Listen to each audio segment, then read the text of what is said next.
The night Elias Cord found her half-frozen on the mountain trail, he had been planning nothing more than hauling elk meat back to his cabin before the first real blizzard of 1874 buried the Colorado Rockies for good. Her name was Clara Mae Whitfield, and she was alone, 23 years old, and 7 months along with a child whose father had ridden south and never returned. Elias did not hesitate for a single breath. He dropped the elk haunch into the snow, crossed the distance between them in 4 long strides, and gathered her up in arms that had been built by a decade of mountain living. Arms roped with muscle from felling timber and wrestling rivers and carrying every heavy thing that the wilderness demanded of a man. His hair, dark brown and long enough to brush his collar, whipped against the bitter November wind as he turned back toward the cabin and began to climb. Clara barely stirred against his chest. She was light in ways that frightened him, light in the way starved things are light, and her lips had gone the color of a February sky.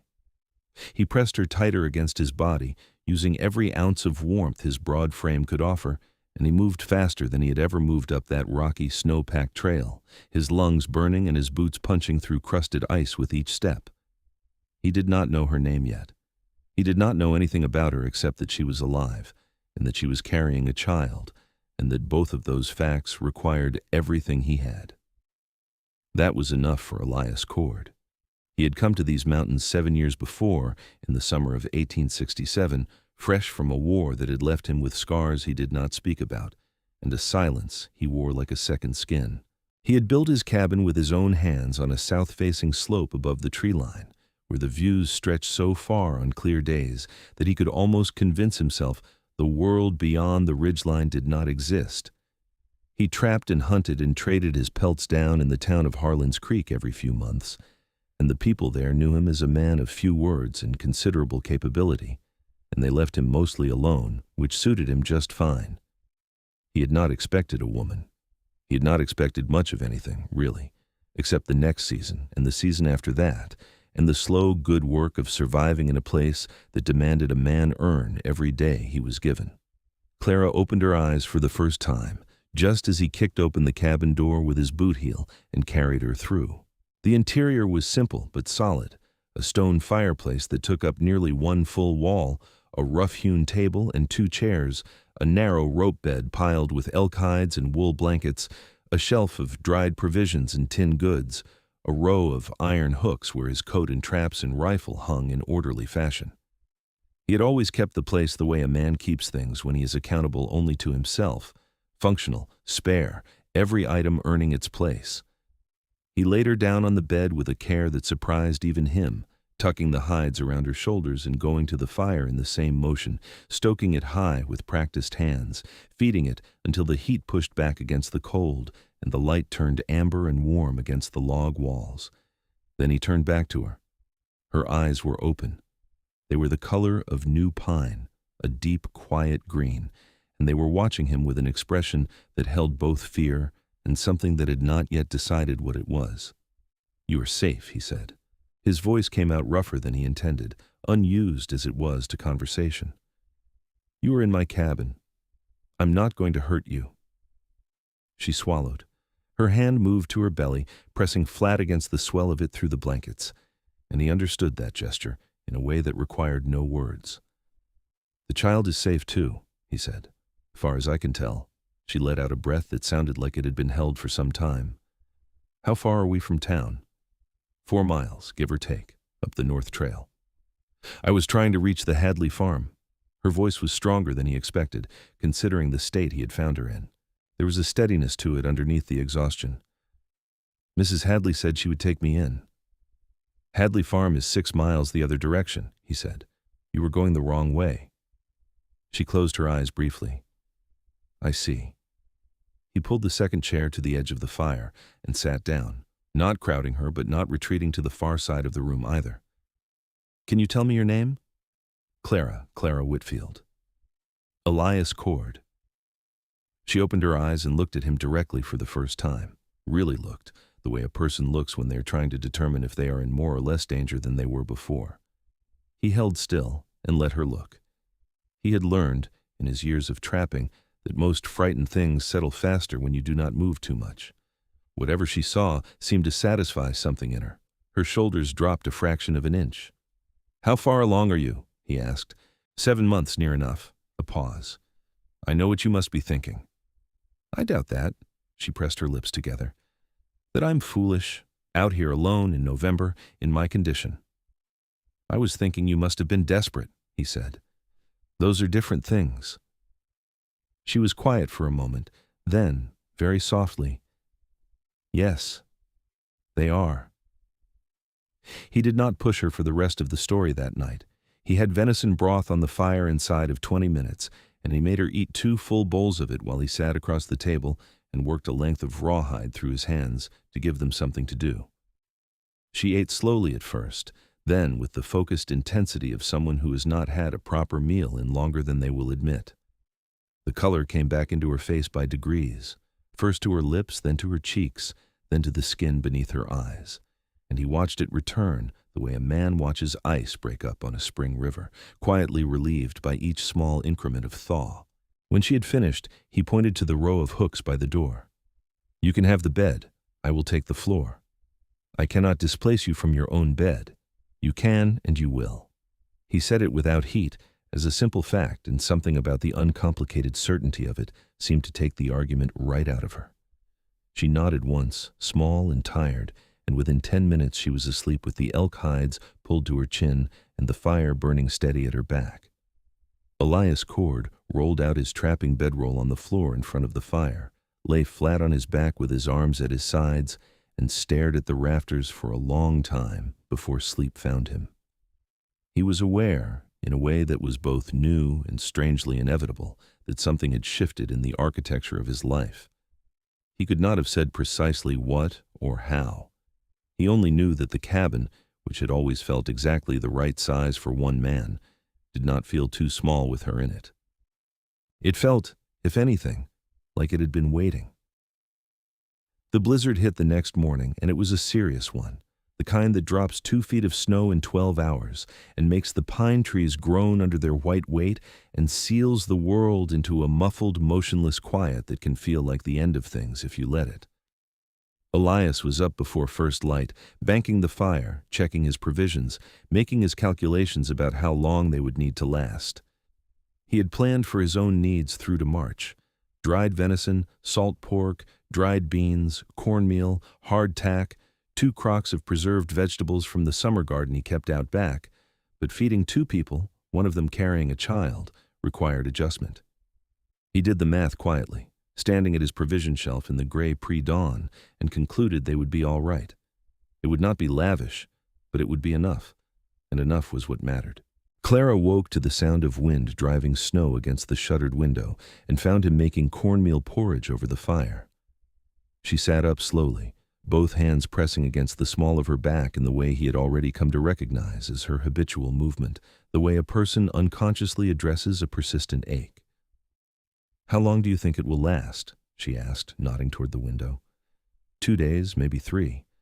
Hard to tell with the way the pressure was sitting yesterday. She looked at the shuttered window for a moment, then back at him. He could see her calculating. The same kind of practical accounting he had done that morning, only hers was running through the disruption this represented, the delay, the continued imposition on a stranger. "I apologize," she said, "for the trouble I'm causing you." He set the porridge in front of her. "You're not causing any trouble. I'm keeping you from your own work and taking your bed and, Clara." He used her name without thinking, and something about the directness of it stopped her mid-sentence. "The work will be there when the snow clears. Eat your breakfast." She looked at him for a moment with an expression he could not quite read, and then a small thing happened at the corner of her mouth that was not quite a smile but was in the neighborhood of one, and she picked up the spoon. They talked that day the way 2 careful people talk when they are learning the shape of each other's silences, slowly, with long pauses that were not uncomfortable, threading information back and forth in small increments. He learned that she had come west from Ohio 2 years before with a man named Thomas Whitfield, whom she had married in a civil ceremony in Columbus before they boarded the westbound train.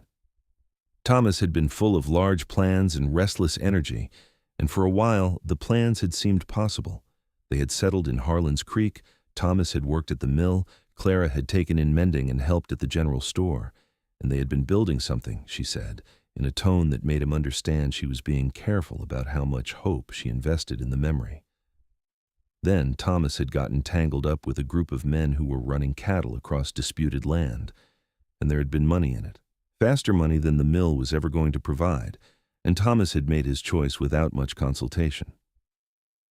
He had ridden south in August, 5 months ago, with 3 other men, and a promise to be back before the first snow. He had not come back. She had waited in the boarding house in Harlan's Creek until the money ran out, and then she had tried to walk to the Hadley farm because Mrs. Hadley was the closest thing she had to a friend in this territory, and that was how she had ended up on the wrong trail in a November storm with 7 months of pregnancy and nowhere to be. She told it flatly, without self-pity, as if she were recounting something that had happened to someone else, and Elias found himself watching the careful way she held the story at arm's length and thinking that the steadiness it required was not the absence of feeling, but the management of it, the discipline of a woman who had decided she could not afford to come undone. He told her less about himself. He said he had come from Virginia after the war, which was true, and that he had found the mountains suited him, which was also true, and that he intended to stay, which was the truest thing of all. He did not mention the specific weight of what he had carried west from that war, and she did not press him, and he appreciated that with a depth he did not try to measure. The blizzard lasted 3 days. During those 3 days, a rhythm established itself with the natural ease of things that are meant to be. He cooked, she mended his worn shirts with a needle and thread from her traveling bag and needleworked by firelight in the evenings. He split wood inside the door. She organized his provision shelf with an efficiency that improved upon his own system significantly, which he acknowledged without commentary by not rearranging it afterward. He was accustomed to silence, but her presence turned out to be a different kind of quiet, inhabited, warm, attended, and he noticed the difference the way you notice the difference between a dark room and a lit one. On the second evening, she woke him from sleep with a small sound of distress, not a cry exactly, more a caught breath, and he was on his feet in an instant, crossing the cabin to her side before he was fully awake. "Is it the child?" he asked. No, she was sitting up in the bed, one hand flat on her belly, and her face in the firelight was pale but composed. "A bad dream only. I'm sorry to have woken you." He pulled the second chair to the bedside and sat down. "Do not apologize." She looked at him in the low, amber light. Outside, the wind was working itself into another pitch, pressing against the cabin walls with a steady insistence. "Do you dream?" she asked. "Sometimes." "Bad ones?" "Sometimes," he said again. She nodded, as if this were both the expected and the satisfying answer. "Do you have anyone?" she asked. "Family, I mean." "A brother in Richmond. We write occasionally." "I have a sister in Cleveland." She was quiet for a moment. "I wrote to her when Thomas left. She offered to send the money for a train ticket home." A pause. "I almost went." "Why didn't you?" She considered the question seriously, which he had come to understand was her way. She did not answer things quickly, but when she answered, she meant it. "Because I kept thinking that leaving felt like admitting that everything I had believed about coming west was a mistake, and I was not ready to believe that yet." He was quiet for a moment. "It wasn't a mistake," he said. "Coming west. It's a good country. It's a hard country. Those aren't mutually exclusive." She looked at him with those green eyes in the firelight and said, "No, I suppose they are not." And something in the way she said it made him think she was talking about more than the country. He stayed in the chair until she fell back asleep, and he did not return to his bedroll until her breathing had gone slow and even. And the whole time he sat there, he was aware of something working in his chest that he had not felt in a long time, something unguarded and specific and considerably more dangerous than anything the mountain had ever thrown at him. The snow stopped on the 4th day. The sky that came after it was that particular shade of high-altitude blue that looks almost artificial in its intensity, and the world outside was white and still and dazzling in the new sunlight. Elias was out at first light with a shovel, clearing the path to the woodshed and the small barn where he kept his mule.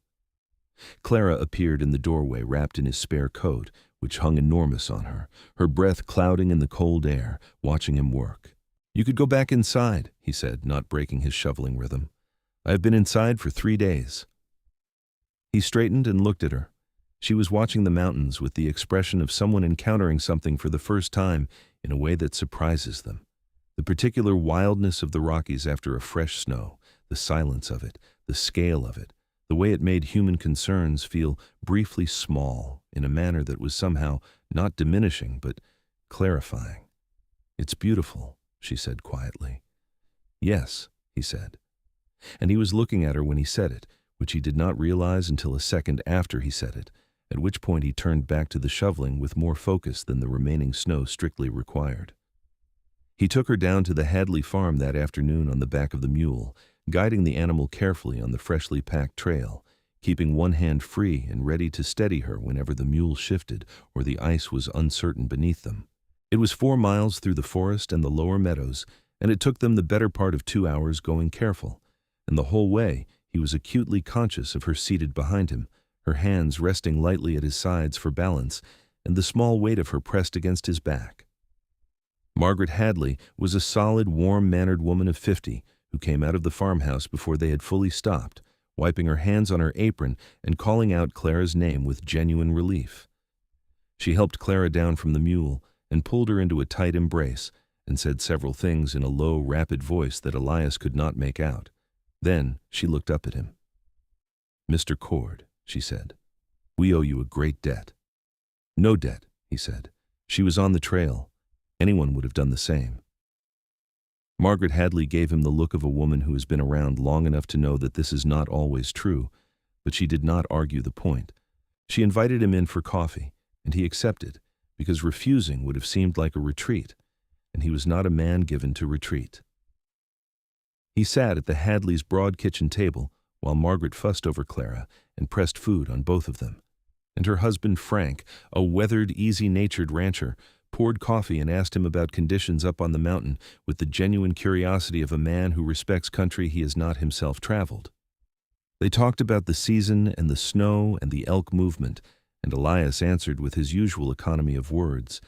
But he was aware all the while of Clara at the other end of the table, eating Margaret's hot biscuits and talking with a growing ease, and of the color in her face and the way her hands moved when she spoke, quick and expressive, contradicting the careful stillness of her voice.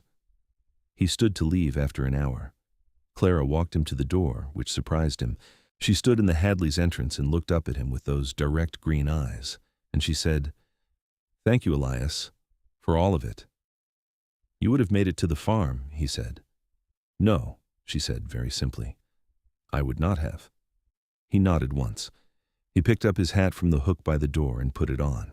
He was halfway through the door when she said, "Will you come back? To check on things, I mean, as the time draws closer." He turned to look at her over his shoulder. The afternoon light was pale gold behind her, falling through the kitchen window and catching the edges of her brown hair where it had come loose from its pins. "Yes," he said, and he meant it as a simple statement of practical intention, the way a good neighbor checks on a woman alone in winter.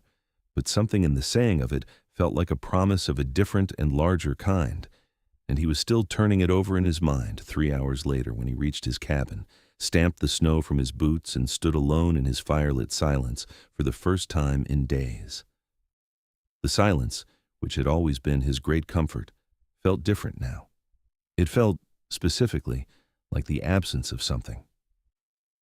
He came back 10 days later on the pretext of delivering a haunch of venison, which was partly pretext and partly genuine, since he had taken a good elk the week prior, and the Hadleys had a lot of mouths to feed with 2 ranch hands beside themselves. He arrived to find Clara in the kitchen helping Margaret put up dried apples, standing at the table with her sleeves rolled to her elbows and a smear of cinnamon on her cheekbone, and she looked up when he came through the door with a smile that was immediate and unguarded, and that hit him somewhere in the sternum with a force that was both unexpected and entirely unwelcome, because he had spent most of the past 10 days convincing himself that what he felt was simple, neighborly concern. He ate supper with the Hadleys that evening. He helped Frank mend a section of fence that had been damaged by snow loading on the upper pasture. He sat with Clara afterward in the Hadley sitting room while the older couple went about their evening routines, and they talked for 3 hours without either of them noticing the time pass, until Margaret came in to say it was past 9 o'clock and the fire was dying. He rode home in the dark and the cold, and this time the silence of the cabin felt less like an absence and more like a space being held open. He came back again 2 weeks after that, and then 2 weeks after that, and the pattern of his visits began to be understood by all parties. The Hadleys, who had been married long enough to recognize what they were watching, exchanged glances that Elias chose not to notice. Clara accepted each visit with a steadiness that gave nothing away but the fact that she was glad of it, which was, he supposed, rather a great deal. They took walks when the weather allowed, moving slowly out of deference to her condition, following the lower trails through the bare aspens and along the creek where ice had built up in white lacework over the shallows. He learned to shorten his stride to match hers without making it obvious. She learned to talk to him in the particular way that reaches a man who is more accustomed to listening than speaking, directly, without excess ornamentation, giving him things to actually respond to rather than decorative commentary that required only polite noise. She told him about Ohio, about the white clapboard house where she had grown up with her parents and her sister, and a large, mean dog named Captain that she had loved extravagantly. She told him about the school where she had studied, and the teacher who had told her she had a good mind and should not waste it, which had been radical advice in Columbus in the late 1860s, and had stuck to her in the way radical true things stick.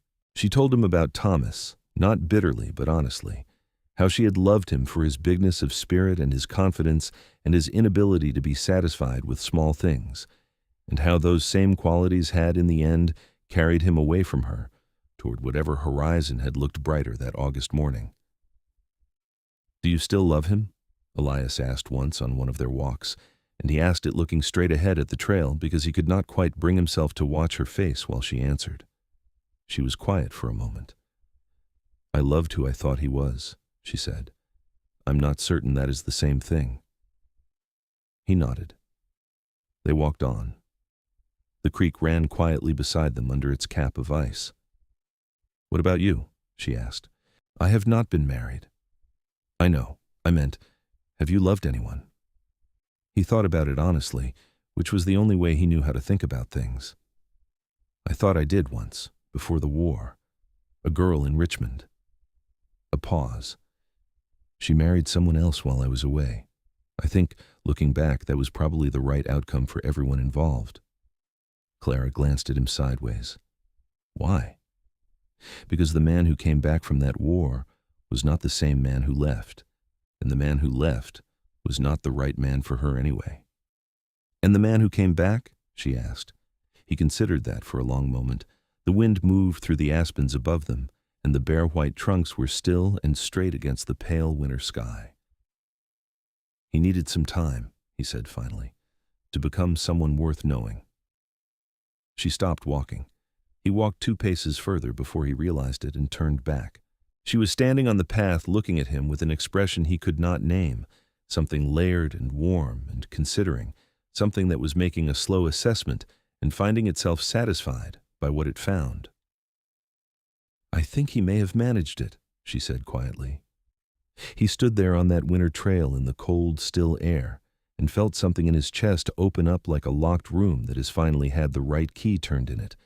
And he did not say anything because there were no words in him that were adequate to the moment, and she seemed to understand that, because she started walking again and did not press for a response, and they walked the rest of the way back to the farm in a silence that was, for the first time between them, entirely different from any silence he had ever kept.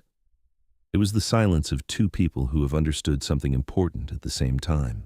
Christmas came to Harlan's Creek with a foot of fresh snow and the small, bright ceremonies that frontier communities make when they are determined to hold on to something civilized in a demanding world. The town organized a gathering at the church, a simple board-walled structure that served as school and meeting hall through the week and wore its Sunday function on the weekend.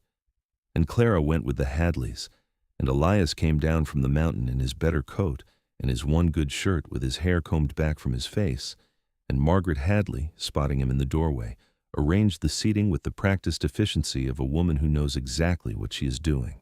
He found himself beside Clara on a wooden pew, their shoulders nearly touching in the crowded room, listening to the Reverend McKenna read from Luke with the flat-voweled sincerity of a man who has come to believe the stories he tells.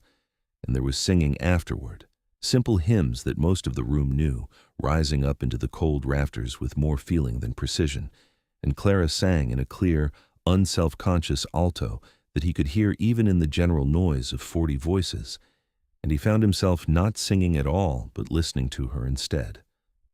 Afterward, standing outside in the blue dark of Christmas evening, their breath rising together in small white clouds, she turned to him and said, "I am glad you came."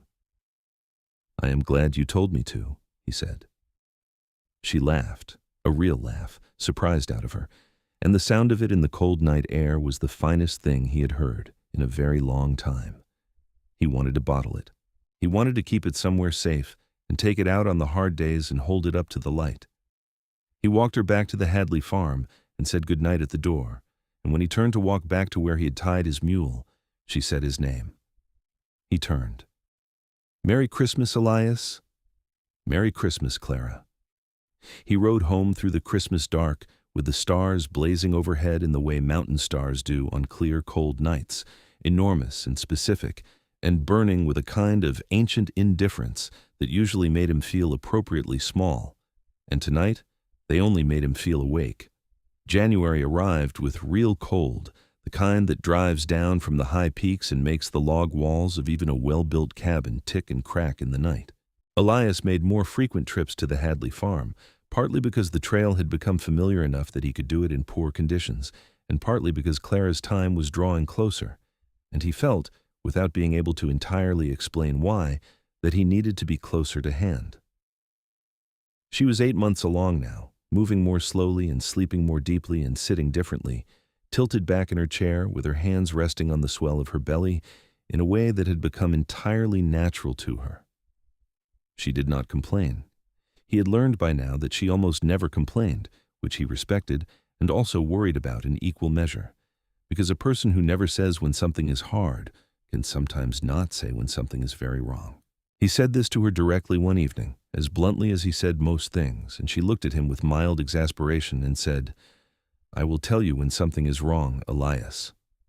"Will you?" "Yes." A pause. "Probably." "That's not reassuring," she smiled. "I know." He stayed for supper more often now, and after supper Frank Hadley would take himself to bed early because his joints were giving him trouble in the cold, and Margaret would do the same after checking in on Clara, and Elias and Clara would sit by the sitting-room fire until the last of the evening was gone.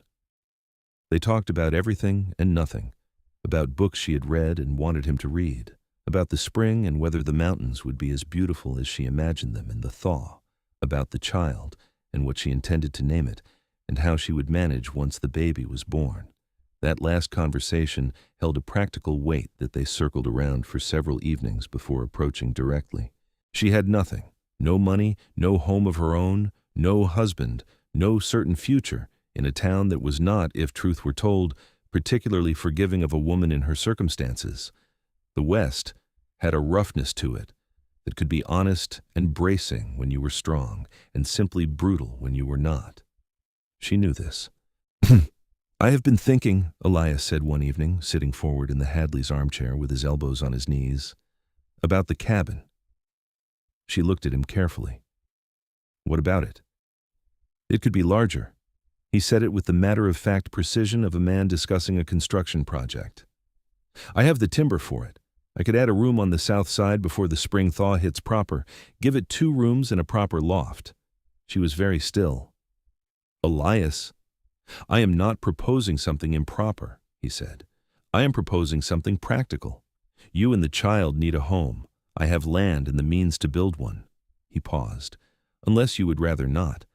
Unless the mountain is not—" "It is not that," she said. Then what?" She was quiet for a long moment, firelight moving across her face, her hands folded on her lap with a steadiness that cost her something. "I would not want you to offer it out of obligation," she said, "because you feel responsible for me because of how we came to know each other." "I don't," he said. "Elias." "Clara." He said her name the way he always said it, directly, without softening, and she went quiet. I have been coming down that trail every 2 weeks since November. In January. In the worst weather this mountain has given us in 3 years. He held her gaze. Does that sound like obligation to you? She held his gaze for a long moment, and something moved behind her eyes, something that was reckoning with the weight of what he was saying and finding it honest and real, and more than she had let herself expect. No, she said softly. It does not. Then let me build the room, he said. She nodded slowly, and then she smiled, not the careful half-smile she had given him on that first morning, but something fuller and more open, something that did not hold anything back, and he thought, there it is. There is what I have been working toward for 2 months. Yes, she said. All right. He started on the addition the following week, working in the cold with his breath clouding and his hands going numb, and the satisfaction of a man who has a clear purpose driving him forward through the discomfort. He felled the timber from the slope above the cabin, notched and fitted and raised it with the methodical competence of someone who had built his original structure alone and knew the work intimately. It was hard in January, genuinely hard, the wood splitting differently in the cold, the ground frozen solid where he needed to sink the corner posts, but he was not a man who had ever been deterred by hard work, and the vision of what the cabin would become kept him warm in the places where the physical exertion fell short. Frank Hadley rode up twice to help with the heavy lifting, which Elias accepted with gratitude and without making a fuss about it. And by the middle of January, the new room was framed and roofed and chinked, not finished but weatherproof, and he turned his attention to the interior, the second rope bed, the small cradle he made from ash wood in the evenings by firelight, working the joinery with slow care, fitting the pieces together with a precision that exceeded what was strictly necessary because it was for a child, and he wanted it to be right. He did not think too hard about why he wanted it to be right. He had learned by then that certain things were better engaged with directly than examined at length. Clara came up to see the cabin addition on a clear day in late January when the trail was firm and the temperature had lifted to something almost forgiving. He helped her off the mule with hands that were careful and firm at once, steadying her while she found her footing on the packed snow, and then he walked her through the new room, which still smelled of fresh-cut pine and cold air, and watched her face. She moved through the space slowly, touching the log walls, looking at the small window he had cut on the south side for the morning light, examining the cradle where it sat in the corner still waiting for its finished coat. She bent over the cradle, as much as she could bend in her condition, and ran one hand along the rail. He watched her hand on the smooth ash wood and felt something in his chest that was not comfortable in its intensity. You made this, she said. Yes. She straightened and turned to look at him, and her eyes were bright in a way that she was not quite managing to keep contained, and she said, Elias, this is... She stopped, pressed her lips together. This is the most beautiful thing anyone has ever made for me. He did not know what to say to that. He stood there in the doorway of the new room with the mountain winter all around them and the faint smell of pine sap in the cold air and said, It still needs the finish coat.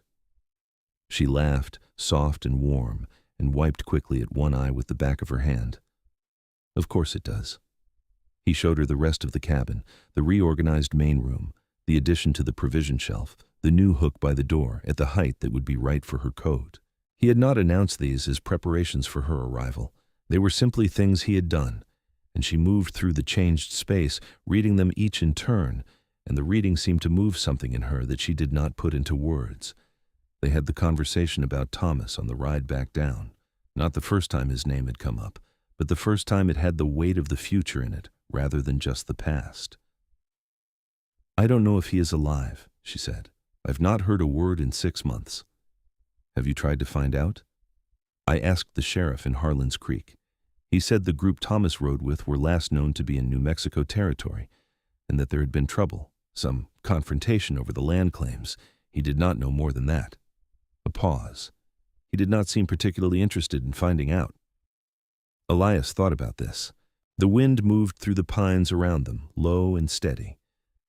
If he is not coming back, he said, choosing his words with the care a man uses when he is walking on uncertain ice, then you will need to build something permanent here. You and the child." "I know," she said. "And if he is—" "I know," she said again quietly. "I have thought about all of it, Elias. I have thought about very little else." He nodded. He did not push further.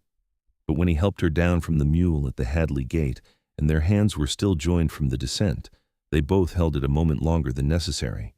And when she finally let go, there was something in her face that was not regret exactly, but was in the same territory. It was February now, and Clara was 9 months along, and the mountains were at the fullest depth of their winter, and Elias Cord had stopped pretending to himself, at least, that his feelings were simple or neighborly or anything less than what they had obviously become. He was in love with her. He was in love with the way she thought and the way she spoke and the way she faced difficult things with her spine straight and her voice level and her hands steady even when the rest of her was not. He was in love with the green of her eyes and the line of her jaw and the sound of her laugh in a cold night. He was in love with the particular courage it took to keep going in the circumstances she had been given. He did not tell her this. It was not the time, and he was aware with a clear-headed honesty that was one of his better qualities that declarations of love toward a woman in her 9th month of pregnancy, in uncertain legal circumstances regarding her missing husband, made by a man she had known for 3 months, were perhaps not the declarations that would serve either of them best at this particular moment. So he kept coming down the mountain, and he kept sitting across the fire from her, and he kept bringing venison and watching over the trail between his cabin and the Hadley farm, and he let the thing between them accumulate in the honest way of things that do not need to be rushed because they are already certain. Margaret Hadley watched all of this with the quiet satisfaction of a woman who trusts her own judgment and is rarely wrong about people. She said to Frank one evening, in the privacy of their bedroom, that she had not seen anything more inevitable in 20 years of watching people, and Frank said that Cord was a good man, and the girl deserved a good man, and Margaret said she agreed on both counts, and that was that. The 3rd week of February brought a warm spell, one of those brief, almost guilty thaws that the Rockies offer sometimes in the deep of winter, as if apologizing for their severity. And on a Tuesday afternoon, Clara went into labor. Elias was at the cabin when Frank Hadley's young ranch hand, a boy named Josie with a fast horse, came riding up the trail in a lather to tell him. The boy was barely 17 and breathless and had the wide-eyed look of someone who has been dispatched by a determined woman and is entirely aware of the urgency of his errand. "Mrs. Whitfield has started," the boy said. "Mrs. Hadley says to come now." Elias was already putting on his coat. He came down that mountain faster than he had ever ridden it, the mule working hard on the packed trail, the late afternoon light going golden over the snow, and he arrived at the Hadley farm to find the house in the particular state of organized urgency that attends a birth in a frontier home. Water heating on the stove, Margaret Hadley moving between rooms with the focused authority of a woman who had delivered more than a few babies in her time. Frank and the ranch hands tactfully absenting themselves to the barn. Margaret stopped him at the bedroom door. "She is not in immediate danger," she said, reading his face. "The labor has started well, and the child seems positioned correctly." She paused. "She's been asking for you." He had not quite expected that. He stood in the hallway for a moment with his hat in his hands. "Go on," Margaret said, not unkindly. He went in. Clara was in the bed with the quilts pushed back and her hair loosened from its usual pins, spread dark against the pillow, and she was in the middle of a contraction when he came through the door, her face tight with effort and concentration, her hands gripping the iron headboard. He crossed the room in 3 steps and took one of her hands off the headboard and held it in both of his, and she turned her head and found his face, and the contraction eased and she let out a long, slow breath. "You came," she said. "Of course I came," he said. She looked at him. In the lamplight, her face was flushed and damp and entirely unguarded, in the way that great effort makes people unguarded, and she was looking at him with an expression that held more in it than he could name. Gratitude and relief and something else, something that had been building since November and had no more patience for being unnamed. "I am glad," she said. "Clara, do not say anything practical right now," she said. "Please, just stay." "I am not going anywhere," he said, and he meant it with everything in him. Margaret came in and checked on her progress and went back out, and the labor stretched into the evening and then into the night. It was not a quick labor. It was the long, grinding, steadily intensifying work that first labors tend to be, the kind that takes everything a woman has and then asks for more on top of that. Clara met each contraction with the same focused determination she brought to everything, not fighting it, but working with it, her hand locked around his and her eyes sometimes closed and sometimes fixed on the lamp flame, and sometimes finding his face with a directness that asked for nothing except presence. He gave her presence. He gave her all of it. He sat on the edge of the bed beside her, never moving except to shift his grip when her hand went tight, speaking to her in the low, steady voice he used in the mountains when something needed calming, the same voice he used with the mule on uncertain ice, with frightened animals in winter, with himself on the bad nights. He did not say much. He said, "You are doing well." He said, "I am here." He said her name over and over, quietly, because it seemed to reach her even in the deepest grip of the pain. Midnight came and the labor intensified. Margaret came in more frequently now, her calm, professional manner underpinned by a watchfulness that told him things were moving, but not without effort. Clara was exhausted in the way that is bone-deep and cellular, and between contractions she leaned her head against his shoulder without either of them remarking on it, and he felt her weight and her warmth and the fragility of her in that moment, and something in him that had always been armored and defended and self-sufficient opened up fully and with no resistance. The night was at its darkest when she said his name in a way that was different from the other times, stripped of everything except what it was, and he looked at her, and she looked back at him, sweat damp and exhausted, and more beautiful than he had words for. "Elias," she said, "whatever happens—" "Nothing is going to happen," he said. "Let me say it." He held still. "Whatever happens," she said, "I need you to know that this winter, knowing you, has been the best thing in a very long time." A pause, her hand tightening in his. "I did not expect you. I did not know I was looking for you, but I think I was." He held her hand in both of his and looked at her for a moment that felt longer than moments usually are, and then he said, "I love you, Clara." He said it the way he said everything, without hedging, without decoration, straight and plain and true. She closed her eyes briefly. When she opened them, they were bright. "I love you," she said. "I've been trying not to say it for weeks."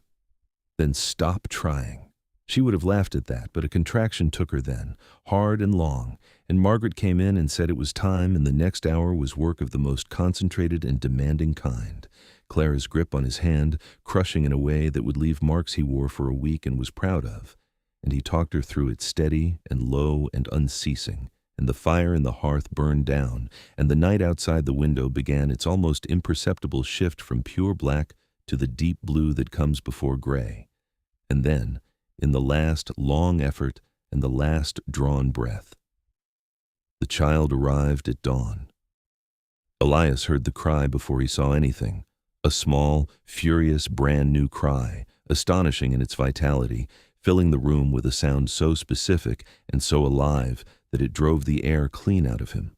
Margaret said, "It's a boy," in a voice that held the particular warmth of someone delivering the best news, and she brought the child, cleaned and wrapped in flannel, still crumpled and red-faced with the outrage of being born, eyes screwed shut and fists working, and she put him in Clara's arms, and Clara made a sound that he had never heard from her before, and could not have described and would never forget.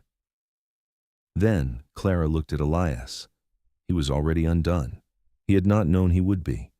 He had thought himself a composed man, a man who had seen hard things and kept himself level in the face of them, and he was not prepared for this, for the specific weight and wonder of this small human who had arrived through such effort and in such courage, and for the look on Clara's face as she held him, and for the fullness of what was in the room at that moment, and he sat there on the edge of the bed and felt the tears come and did nothing to stop them. They came hard. He put his face in his hands and wept in the way that men weep when they have held too much inside for too long, and something enormous and good finally breaks through all the armor, and he did not try to make it quiet or dignified, because there was nothing in him left to manage it with. Clara's free hand found his knee. He lifted his face, and she was looking at him with the child in her arms, and her own face wet and a smile on it that was the most open and complete and loving thing he had ever seen directed at him. "Come here," she said softly. He moved closer. She tilted the baby so he could see the small face fully, the black lashes resting on the flushed cheeks, the tiny fist uncurling slightly, the turned-up nose, the mouth already working in the instinctive searching motion of the newly born. "Hello," Elias said to the boy, in a voice that came out wrecked and completely unguarded. "Hello there." The baby did not respond to this, being approximately 4 minutes old, but his face shifted in some minute way that might have been the beginning of an expression, and Elias felt something lock into place in his chest that he understood would never come loose again. Margaret brought them both tea and left them alone. The morning light came through the window pale and new, blue-white and clean, and outside the window the world was still and snow-covered and vast, and inside the room there was warmth and lamplight, and the three of them together in a silence that held everything. "What will you name him?" Elias asked. Clara looked down at the boy for a long moment. "I'd thought about it for a while," she said. "I had several names in mind." She paused. "But I think, if you have no objection, I should like to call him James, after your brother." He looked at her sharply. He had mentioned his brother exactly once, in passing, in the dark of that second night during the blizzard, when she had asked about family. She had remembered. "You remembered," he said. "I remember everything you tell me," she said simply. He looked back at the baby. James. The name settled over the child with a quiet rightness. "I have no objection," he said.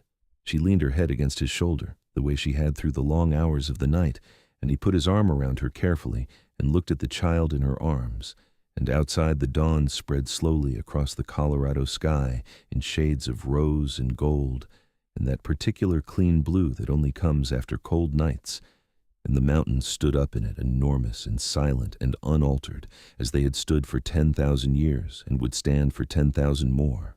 March came in like the promise it usually is after a hard Rocky Mountain winter. Tentative at first, the warmth arriving in small allowances, the snow pulling back from the south-facing slopes, the creeks speaking under their ice, and then speaking louder as the ice went, the aspens beginning that shy greening of their buds that always seemed to Elias like a held breath being finally let go. The sheriff of Harlan's Creek, a practical and not unkind man named Beaumont, arrived at the Hadley farm in the second week of March, with information he had been holding since January, waiting for a time that seemed less cruel for delivering it. Thomas Whitfield had been killed in a land dispute in southern New Mexico territory in October of the previous year, shot in an exchange of gunfire over a water claim buried in an unmarked grave, never identified until a survivor of the group came north and was questioned in a Pueblo jail and gave the names of the men he had ridden with.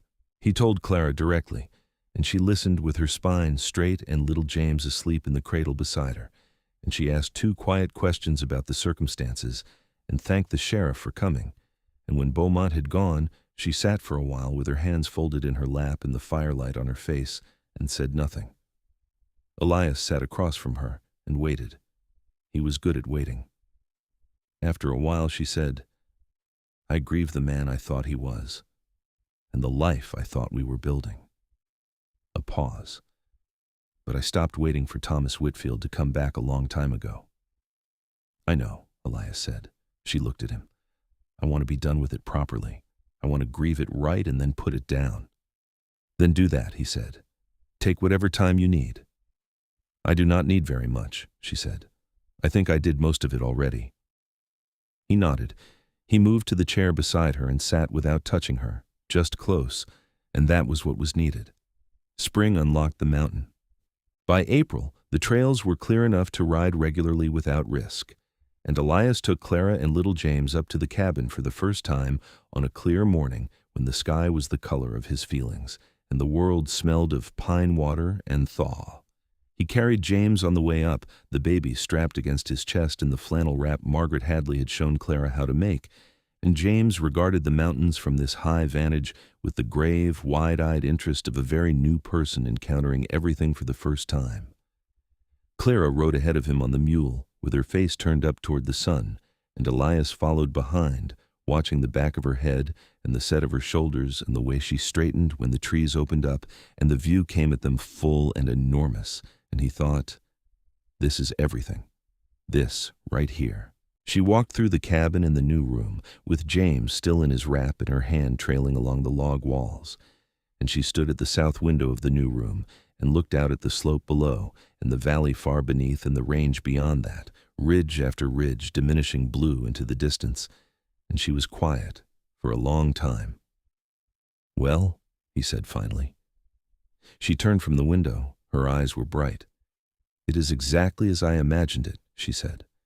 "Is it what you want?" he asked, and they both understood he was asking about more than the cabin. She crossed the room to him and stood close enough that he could feel the warmth of her, and little James between them stirred and made a small sound and settled again, and she put her hand flat on his chest, over the wool of his shirt, and looked up at him. "Yes," she said, "all of it." He kissed her then, for the first time, bending down to her and doing it slowly and with his whole heart, and James slept through the entire thing with the admirable indifference of a 10-week-old who has no opinions yet about romance. They were married in May. The ceremony was performed by Reverend McKenna in the board-walled church in Harlan's Creek on a Saturday morning when the aspens outside the windows had gone fully green, and the air through the open door smelled of lilac and new grass. There were perhaps 30 people in attendance, the Hadleys in the front row, Frank looking newly barbered and Margaret with the expression of a woman whose faith in the universe has been confirmed, Josie the ranch hand, cleaned up beyond recognition, the proprietor of the general store and his wife, the blacksmith, the school teacher, a scattering of ranchers and townspeople who had been watching the whole winter's development with varying degrees of interest and goodwill. Elias stood at the altar in his best coat, which Margaret had mended and pressed the previous day, and his hair combed back from his face in the dark waves that Clara said she liked loose, and his large hands still at his sides, and watched the door. Clara came in on Frank Hadley's arm. Frank had offered, and she had accepted with a grace that honored the gesture, in a dress that Margaret and the schoolteacher's wife had helped her make from fabric ordered from the dry goods store, a deep green that made her eyes look like summer. She carried wildflowers that she and Margaret had picked that morning from the meadow below the farm. She was smiling the smile she had been practicing on him all winter, the open, unheld one, and when her eyes found his at the altar, they did not leave again. He had written his vows himself, which was not strictly the custom, but Reverend McKenna was a flexible man with a good instinct for what a particular couple required. Elias stood before the assembled room and said, in the plain, direct voice that was simply how he was made, "I will stand beside you in all weather. I will hold what you need held. I will learn what you need me to know. I will love you for the rest of my life and be glad of every day of it." Clara said her vows in a voice that was steady and warm and entirely hers, and when Reverend McKenna said the words that made it done and told Elias he might kiss his wife, Elias did so with a care and tenderness that made Margaret Hadley press her handkerchief to her eyes in the front row, and made several of the rougher men in the back of the room look at the floor or the ceiling with particular interest. James, who had been held through the ceremony by a delighted young woman from the front of the congregation, contributed a large smile to the proceedings at approximately this moment, which may or may not have been timed intentionally, but which the room received as a blessing regardless. The summer that followed was the finest Elias had ever spent on that mountain. There was work, always work, the constant physical engagement that mountain living required, but now the work had a different quality. He was not maintaining his solitude. He was building a life. He expanded the kitchen side of the cabin and put in a proper cook stove, which required a trip down to Harlan's Creek with the wagon to collect the pieces, and then a day of installation that Frank Hadley helped him with, the two of them working in the close, hot cabin interior with the patience of men who know that the work itself is the point. Clara cooked on it that first evening and stood in front of the warm iron surface with a satisfaction that was so genuinely pleased that Elias found himself smiling at her back for no reason he could identify, except that her happiness was directly and immediately his. James grew with the season the way babies grow in summer, rapidly, almost visibly, his legs filling out and his face losing its newborn look and becoming the specific face of the specific person he was going to be. He had Clara's eyes, green and direct, and Elias's dark hair, and a temperament that seemed to have invented its own combination of both his parents, curious and calm and occasionally very loud about it. Elias held him in the evenings after supper with a naturalness that had developed without his noticing, the big mountain-worked hands entirely competent and gentle with this small thing. And James would look up at him from the crook of those arms with the focused, solemn regard of a baby conducting an important investigation. "He is studying you," Clara said once from across the room. "Is that what he is doing?" "He watches you more than anyone." She was smiling with her sewing in her lap. "I think he knows you are the most interesting thing in the room." "The most interesting thing in this room," Elias said, "is his mother." She looked up from her sewing. He said things like this occasionally, simple declarations delivered with the same directness he brought to everything, not trying to be romantic, but being so anyway, effortlessly, because he meant every word he said, and she always looked at him the same way when he did, with that expression that was layered and warm and not done being surprised by him. "You're a better man than you give yourself credit for," she said. "You give me enough for both of us," he said. She threw her sewing cushion at him. He caught it. In August, a letter came from Thomas Whitfield's mother in Cincinnati.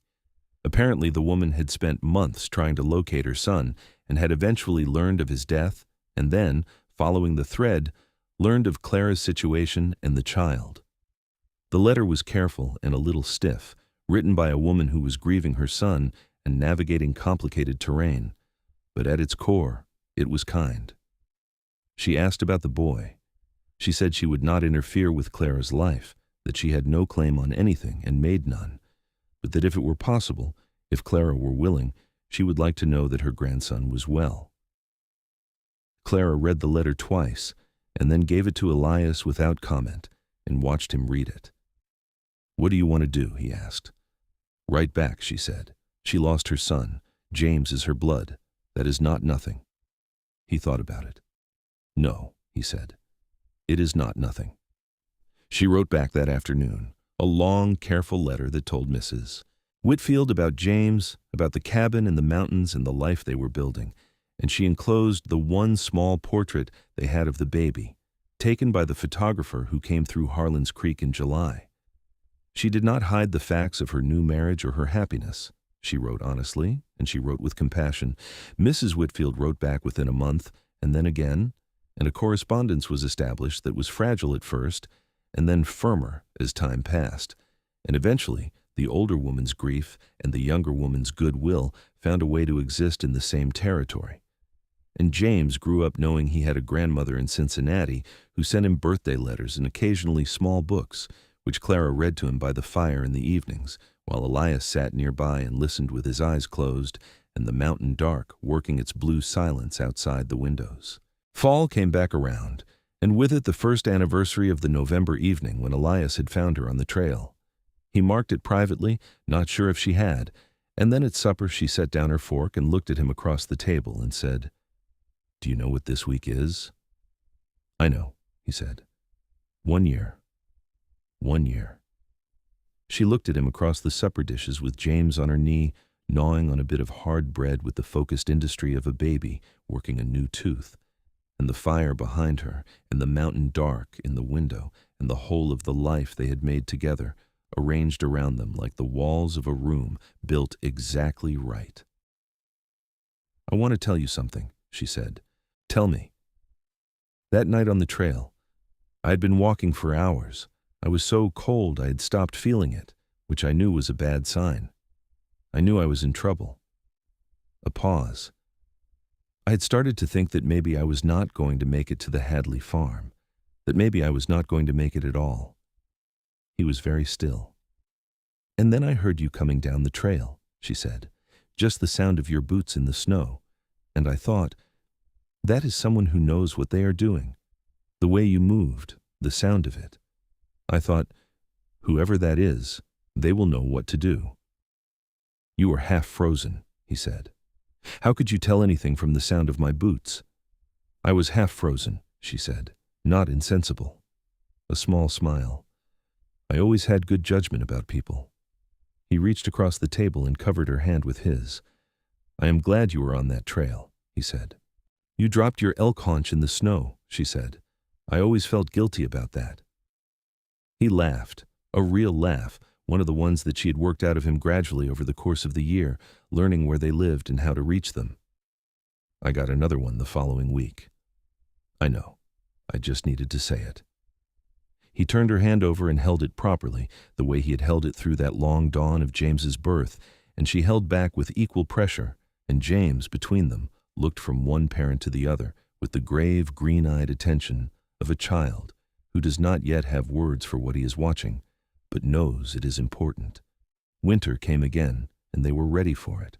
They had laid in more provisions than the previous year, working through September and October with a joint efficiency that was satisfying in its coordination.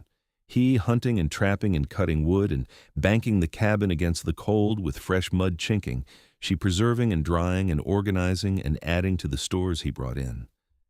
The cabin was warm and stocked and full of the particular coziness that a small, well-built space achieves when winter presses itself against the outside walls. James spent his first winter fully mobile, crawling with alarming speed by October and attempting walking by November, pulling himself up against chair legs and Elias's pant leg and the edge of the provision shelf, regarding each collapse onto his padded bottom with brief irritation and immediate renewed determination.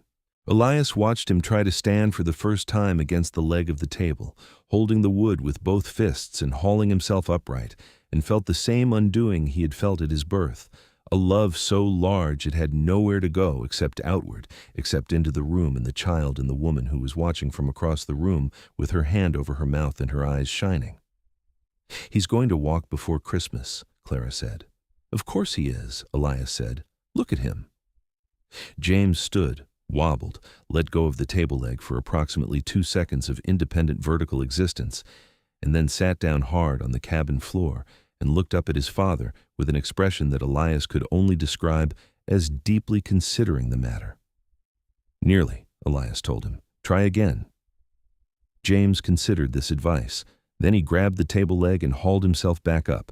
He walked on the 17th of December, 4 days before Christmas, 5 unsteady, magnificent steps across the cabin floor from Elias's hands to Clara's outstretched arms, his face a study in concentrated effort and triumph. And when he reached his mother and she caught him up, Elias sat back on his heels on the cabin floor and thought, I would trade nothing. Not one cold morning or hard day or silent year of it, not one single thing, because all of it led here. The year turned. James turned 1. The mountains kept their seasons. In the spring of 1876, Clara told Elias she was expecting again. She told him on a May morning with the aspens in full leaf outside the cabin window, and James asleep in his small bed in the second room, and she said it sitting across the breakfast table from him and watching his face to see what she would find there. What she found there needed no translation. He stood up from his chair and came around the table and crouched down beside her chair and took both her hands in his and looked at her with an expression so open and unguarded and full that she felt it like warmth from a fire. Are you well? He asked. I am very well, she said. Good. He pressed her hands to his lips. Good. You are crying, she said. I am not, he said, while being manifestly on the verge of it. Elias. I am grateful, he said. There is a difference. She reached forward and touched his face, the jaw that was rough with its daily growth, the cheekbone, the corner of his eye where the laugh lines had deepened over the past 2 years. He turned his face into her hand with the unconscious trust of a man who has let down every wall. We are going to need a bigger cabin, she said. He laughed at that, the full real laugh that she had been responsible for teaching him to use regularly. The south side, he said. There is room on the south side for another addition.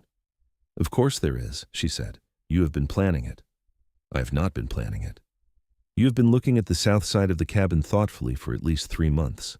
He stood up and she could see him trying not to smile. I may have considered the structural possibilities. Elias Cord. In a purely theoretical sense, she laughed. He pulled her up from her chair and held her with the solid, encompassing warmth that had become the physical definition of safety in her life, those arms and that chest and the specific reassuring reality of him, and she leaned into it and listened to his heartbeat and thought of that November trail, that half-frozen and terrified and incredibly lucky wrong turn that had brought her to exactly the right place. The summer was good. The summer was genuinely uncomplicated, straightforwardly good in the way that some summers are. The kind you know you are living well while you are living it, not just in retrospect. Clara's second pregnancy was easier than the first in the way that second pregnancies sometimes are. Her body more knowing, and she moved through her days with the capable ease of a woman who is deeply settled in her life.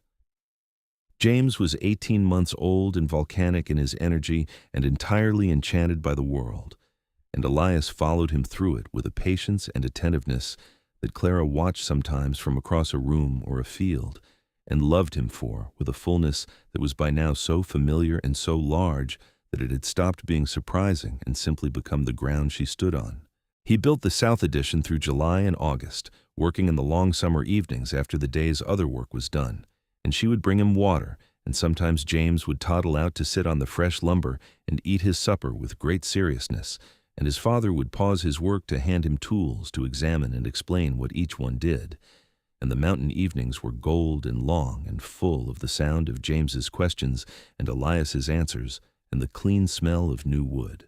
Frank Hadley came up to help raise the main beam of the new section in August, the same as before, and afterward they sat on the front step of the cabin in the blue evening and drank the good whiskey Elias had been keeping for occasions, and Frank looked out over the valley and the range beyond and said, "You have built something here, Cord."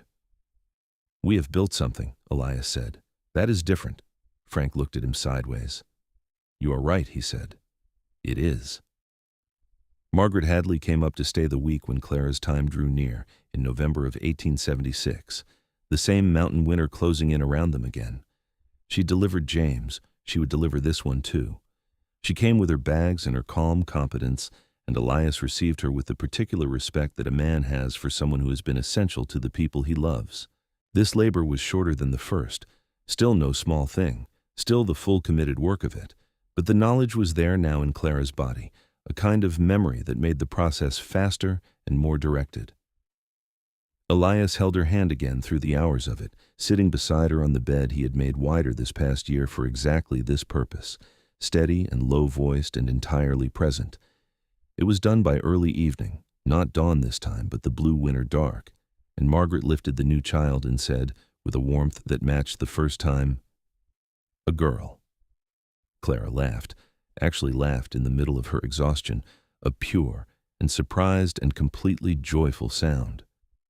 "A girl," she said. Elias held the baby while Clara rested, sitting in the chair by the bed with the small wrapped bundle in his large arms, looking down at the new face, fairer than James, with a wisp of light hair and the same turned-up cord nose that was apparently making itself a family tradition. And he wept again, quietly this time, without the rawness of the first time, just the steady and uncomplicated release of a man whose heart is full beyond his capacity to contain it quietly. "What will you name her?" Margaret asked softly from the doorway. Clara, nearly asleep, opened her eyes and looked at Elias. He looked back. "Eleanor," she said, "for Elias's mother." He had not told her his mother's name. He had mentioned her once in passing, and Clara had remembered. He held the baby and looked at his wife, and thought that the particular quality of being truly known by someone, deeply, attentively, specifically known, was the most extravagant and undeserved gift a person could receive. "Eleanor," he said. The name fit the child perfectly. Margaret withdrew and closed the door, and the three of them, because James was sleeping in his room down the short hall, and in some sense was part of the circle even in sleep, existed in the amber cabin warmth together, the new daughter breathing in her father's arms and the mother watching from the pillow with dark-circled eyes that were nonetheless entirely warm and entirely his. "Hello, Eleanor," Elias said to the baby quietly. "Welcome." The years that followed were the architecture of a life built right, not without difficulty, because difficulty is the weather of living, and the Rockies do not let you forget that. But difficulty met with the resources of two people who have genuinely chosen each other and continue choosing every day. There were hard winters and cattle that were lost, and a summer of drought that tested the garden and the temper and the patience, and there were illnesses that frightened them both and passed, and there were disagreements that were heated and then resolved, because they were both too honest to let things fester and both too committed to be defeated by the ordinary friction of two strong personalities sharing a life. James grew into a boy of focused intelligence and remarkable physical capability. He had his father's frame and his mother's mind, which combination Elias privately thought was the best possible arrangement, and by the time he was 6, he was following Elias on the shorter mountain trails and learning to track and fish and identify the plants that were useful from the ones that were not, absorbing it all with the same grave, direct attention that had characterized him since infancy. Eleanor was a different creature entirely, a laughing, fearless, infuriatingly charming, small person who had the cabin organized to her requirements by age 2, and her father wrapped comprehensively around her finger by age 3, a fact that Elias was aware of and could not bring himself to object to with any sincerity, because she was too much like her mother for it to be possible. In the autumn of 1879, a third child came, another boy, born in October when the aspens had gone gold, and the air was sharp with the first cold, and the mountains were at their most spectacular, and they named him Robert, for no more complicated reason than that it suited him, and he arrived into a cabin that was full of people and noise and the accumulated warmth of 5 years of building, and he was received by his siblings with the specific bewilderment of children encountering competition, and then, gradually, the capitulation of love. Elias watched Clara nurse Robert in the chair by the fire on an October evening, with James and Eleanor sitting on the floor at her feet looking at a picture book, and he thought, I was alone on this mountain for 7 years. I thought that was what I needed. I thought the silence was the thing. He understood now that the silence had only been the waiting. In 1881, Elias made his first trip back to Virginia since leaving in 1867, 14 years. He went with Clara, leaving the children with the Hadleys, riding the train from Denver east with the mountains receding behind them and the plains opening out in their great flat endlessness, Clara's hand in his on the seat. His brother William met them at Richmond Station, older, gray at the temples with the same steady eyes, and the reunion was not dramatic because neither Cord brother was given to drama, but the handshake became an embrace that lasted longer than such things usually do. And William's wife made them welcome with the kind of warmth that women extend to family they have always wanted to meet. And for a week, Elias existed in the place where he had come from and felt it recede in direct proportion to his desire to return to the place he had chosen. He told Clara this on the night before they left, lying awake in William's guest room with the Virginia dark outside the window and the distant sounds of a city he no longer recognized. "Are you glad you came?" she asked. "Yes," he said, "and I'm ready to go home." She turned in the dark and he could feel her smile against his shoulder. "Me too," she said. Home was the mountain. Home was always going to be the mountain.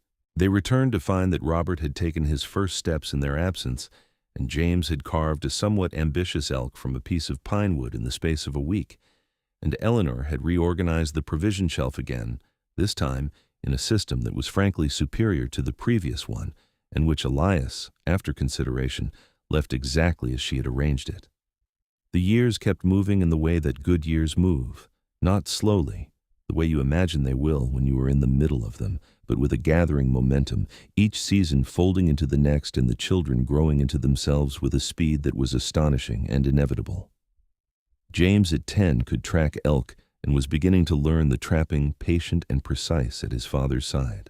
Eleanor at 8 was reading everything she could lay hands on, sending away for books through the general store in Harlan's Creek, and consuming them with an appetite that her mother recognized and her father quietly fed, making extra trips to town when new volumes arrived. Robert at 4 was a person of great appetite and strong opinion, and required, as Clara put it, the kind of creative management that kept a parent sharp. Margaret Hadley died in the spring of 1882, quietly, in her own bed, after a winter illness that she had managed with her characteristic refusal to make a fuss. The grief was real and heavy. She had been fundamental to them, in the most literal sense, the woman who had been present at the beginning of their life and who had received their children into the world. Clara sat at her bedside in the last days and held her hand, and Elias drove the wagon and chopped the firewood and kept the Hadley farm running and Frank Hadley moved through his sorrow with the stunned quietness of a man who has misplaced the thing that oriented him. They brought Frank up to the cabin for the summer that year. He slept in the loft and ate his meals with the family and played cards with James and told Eleanor stories about the early days in the territory when it had been rawer and stranger than it was now, and slowly, over the course of those summer months, the stunned quietness in him softened into something more bearable. He never remarried. He did not want to, but he was not alone, and that mattered. He died 3 years later, also quietly, also in the right season, and they buried him beside Margaret on the farm that he and Clara sold afterward to a young couple from Kansas who wanted to start over somewhere with room to grow. And the proceeds went into the Cord household funds, where they represented, as Elias put it to Clara that evening, a somewhat unexpected stability. "We were always stable," she said. "We were always managing," he said. "There is a difference." "I was never worried." "I know," he said. "You have extraordinary confidence in me." "I have evidence-based confidence in you," she said, "which is better." Harlan's Creek grew through the 1880s. The railroad came through in 1883, connecting it to Denver and changing the character of the town in the way railroad towns change, adding commerce and noise and new people and new complications. Elias watched it from the mountain, with the detachment of a man who visits civilization regularly but is not governed by it. Clara had more complicated feelings. She liked the new school that was built in 1884, which James attended with the dedication of a student who is actually being challenged, and she appreciated the doctor who set up practice in town, and she found several of the new families congenial and formed friendships that she maintained through visits and correspondence. But she was like him, fundamentally a mountain person by now. The altitude was hers. The view was hers. The particular quality of the light on the peaks at different hours and seasons was something she could not imagine living without. James left for school in Denver in the fall of 1886 when he was 10. He went with the focused equanimity of a child who has been raised to believe that the world is large and that engaging it fully is not disloyalty to home. Elias drove him to the train station and stood on the platform in the September morning and looked at his son, taller than Clara now, with the beginning of the cord build coming in across his shoulders, and felt the pride and the absence begin simultaneously, which he understood was the standard arrangement for the love of parents. James looked up at him from the train window as the engine began to move, and Elias raised one hand, and James raised one back, and then the train curved away south, and the platform was just a platform, and Elias stood there for a moment before turning back to where Clara was standing with Eleanor and Robert, and she looked at his face and came and took his arm without a word. They drove home in the autumn light, and that evening, after supper and after the younger children were in bed, they sat together on the front step of the cabin with the first cold coming down from the peaks, and the stars firing up one by one in the deep September sky, and the valley below spread out in its blue-dark beauty. And he put his arm around her, and she leaned against him in the way she had leaned against him on the night of James's birth, totally with her full weight. And they sat and watched the stars come out over the mountains they had made their life in. "Do you ever regret it?" she asked. Not for the first time. It was a question they returned to occasionally, not from doubt but from the pleasure of confirming the answer. "Not for 1 second," he said. "Even the winters?" "Especially the winters," he said. She looked up at him. His face in the starlight was the face she had been looking at for 12 years now, the jaw rougher than it used to be, the lines deeper around his eyes, the dark hair touched at the temple with the first gray that had arrived this past year and that she had decided immediately was distinguished, and had told him so, which he had received with the stoic dignity of a man pretending not to be pleased by a compliment. "I love you," she said. "I love you," he said back, immediate and undecorated, the same as always. Eleanor appeared in the doorway behind them, 7 years old and impossible to keep in bed once she had decided there was something worth being awake for. "Are you looking at the stars?" she asked. "Go to bed, Eleanor," Elias said. "I want to look at the stars." "You have the rest of your life to look at stars. Go to bed." Eleanor considered the justice of this argument, found it wanting, and nevertheless retreated inside, because there was something in her father's voice, even in its mildest application, that suggested the matter was settled. They heard her footsteps going back toward the bedroom, and then the creak of the rope bed. Clara pressed her face against his shoulder to muffle the laugh. "She is exactly like you," he said. "She is absolutely nothing like me," Clara said. "She is entirely her own person. She argues everything with complete confidence and has reorganized the provision shelf 3 times. Clara was still laughing. "Those are both her own original qualities." He kissed the top of her head. The stars burned overhead in their ancient abundance, and the peaks stood black against them, and the cabin behind them was warm and lit and full of the sleeping, breathing presence of 3 children and one very particular life that 2 people had made together from a wrong turn on a mountain trail in November. He held her in the mountain dark and thought about the evening he had found her, the cold, the weight of her, the walk back up to the cabin with his arms burning and his boots breaking through the ice crust, not knowing her name, not knowing anything except that she was alive and the child was alive, and that both of these facts required everything he had. He had given everything he had. It had turned out to be not a sacrifice, but the best investment he had ever made. The mountain kept its seasons. The cabin kept its warmth. James came home from Denver for Christmas that first year, and every year after until he finished his schooling, and came home for good, because the mountains had their claim on him the way they had their claim on his parents. Eleanor grew into the person that her early years had promised, fierce and brilliant and warm-hearted, eventually riding down to Harlan's Creek to teach in the school that Clara had fought to have improved, standing at the front of a classroom with her dark green eyes and her mother's voice and her father's complete inability to be deterred by difficulty. Robert grew wide and strong in the Cord tradition and turned out to have a remarkable gift with horses, which he applied to a small operation on the lower meadow of the mountain property with a quiet competence that made his father proud every day. The years moved and the children grew, and the cabin aged into itself, and the mountains outside the window were always exactly the same and always new. And Elias Cord, who had come to these peaks to be alone and had found instead the fullest version of himself available, lived every day of it with the particular gratitude of a man who knows precisely how close he came to missing it. He had been planning nothing more than hauling elk meat before the blizzard when he found her. He had found instead everything. On an autumn evening in 1893, 20 years after that first November, Elias sat on the front step of the cabin, expanded now, solid and well-seasoned, the log walls darkened with years of firelight and weather, and watched the last of the sunset drain from the peaks. He was 51 years old, and his hands were the hands of a man who had worked his life fully, and his shoulders were still the shoulders of the mountains, and the gray at his temples had spread, and he had decided he did not mind it. Clara came out and sat beside him. She was 42, and she was beautiful in the specific way of a woman who has lived well and knows it, her green eyes unchanged from the first morning he had seen them open in his firelight, her brown hair threaded with silver that she wore without apology. She handed him a cup of coffee and sat beside him, and he put his arm around her, and they watched the peaks go from rose to purple to the deep blue of evening. "James is bringing a girl to Christmas," she said. "I know," he wrote to me. "He told me first," she said with satisfaction. "He was being tactical," Elias said. "He knew you would prepare the ground," she smiled. "Her name is Anna. She's a schoolteacher in Denver." "Of course she is." "What does that mean?"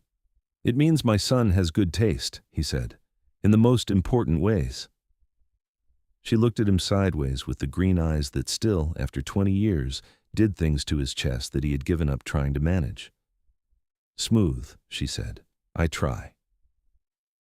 The peaks went blue dark, and the stars began above them, and somewhere down the slope a coyote called and was answered, and the cabin light spilled warm and gold through the open door behind them.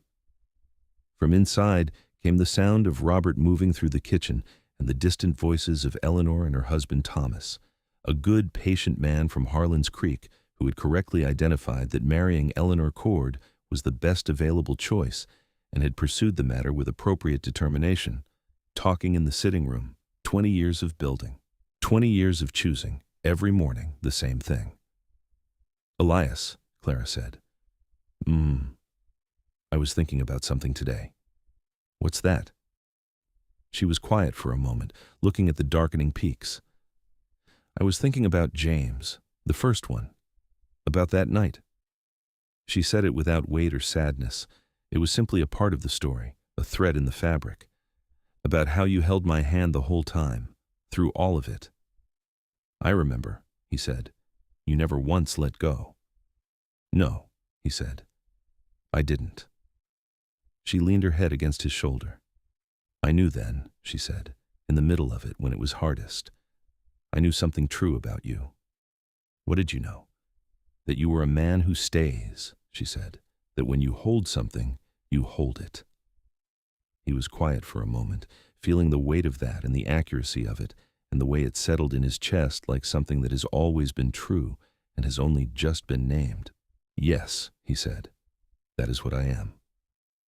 She pressed her hand over his, the way she always had, the same hand, the same grip, 20 years of holding in it. The mountain was still above them, the stars were out in their numbers, the cabin behind them was warm.